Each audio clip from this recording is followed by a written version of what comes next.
નમસ્કાર દોસ્તો, welcome back to સફર એન્ડ સ્વાદ. હું છું તમારો દોસ્ત મિનેશ ગજ્જર. હું આજે તમને લઈ જઈ રહ્યો છું અમદાવાદ શહેરના મણિનગર વિસ્તારમાં આવેલા શ્રી સ્વામિનારાયણ ટાવર એટલે શ્રી મુક્તજીવન સુવર્ણતુલા સ્મારક ભવન વિશે રસપ્રદ વાતો કરવા. મુક્તજીવન સ્વામી બાપાને 50 વર્ણ પૂર્ણ થતા અદ્ભુત અને ઐતિહાસિક સુવર્ણ મહોત્સવ આ જગ્યાએ યોજાયો હતો.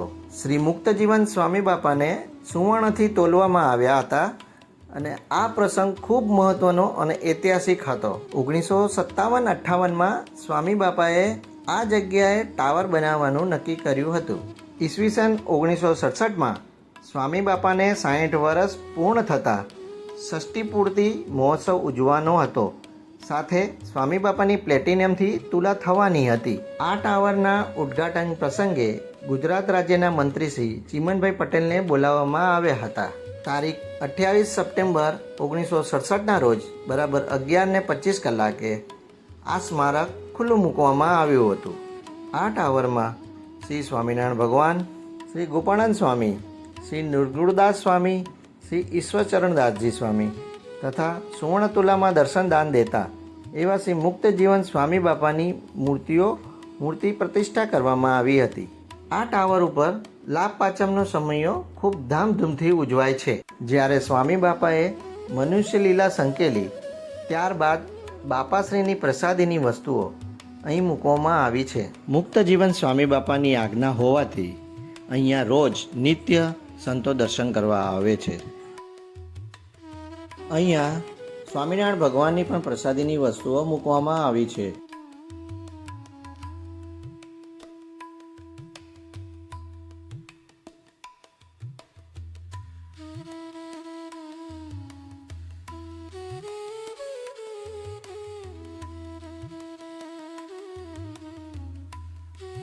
તેમજ અબજી બાપાની પણ પ્રસાદીની વસ્તુઓ મૂકવામાં આવી છે.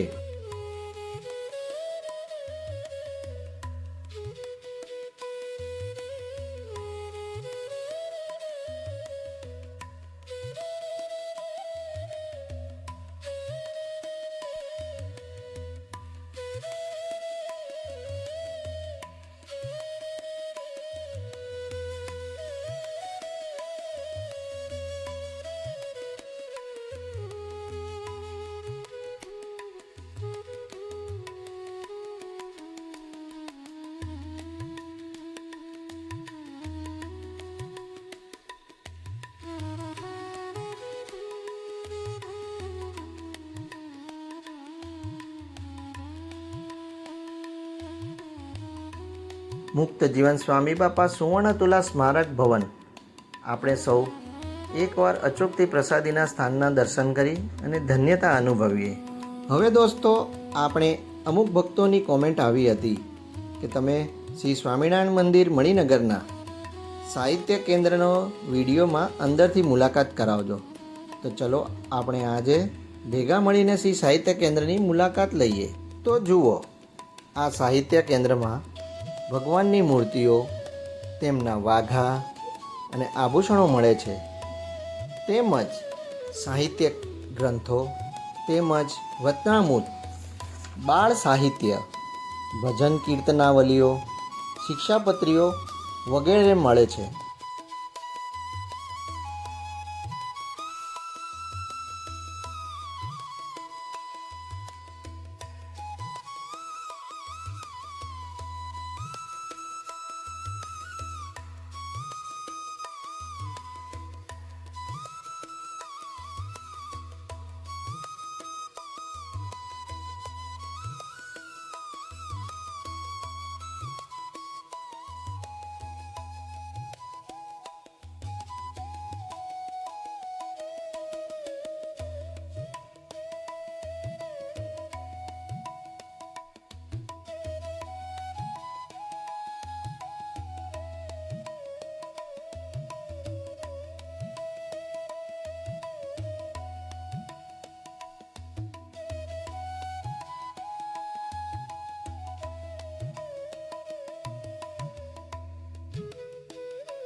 તથા કંઠી, માળા, ચંદન, તિલક ચાંદો, પૂજાની પેટી તેમજ અન્ય સામગ્રીઓ મળે છે.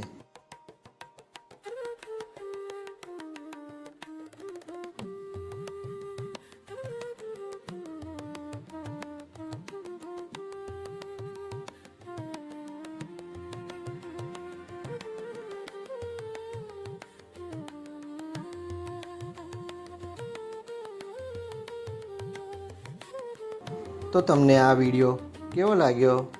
જો તમને આ વિડીયો ગમ્યો હોય તો લાઈક કરજો, શેર કરજો અને નવા હો તો સબસ્ક્રાઈબ કરી બેલ આઇકોન પર પ્રેસ કરજો, જેથી અમારા બીજા નવા બ્લોગ તમને અપડેટ મળી રહે. Thank you for watching. ફરી મળીશું એક નવા સફર અને સ્વાદમાં.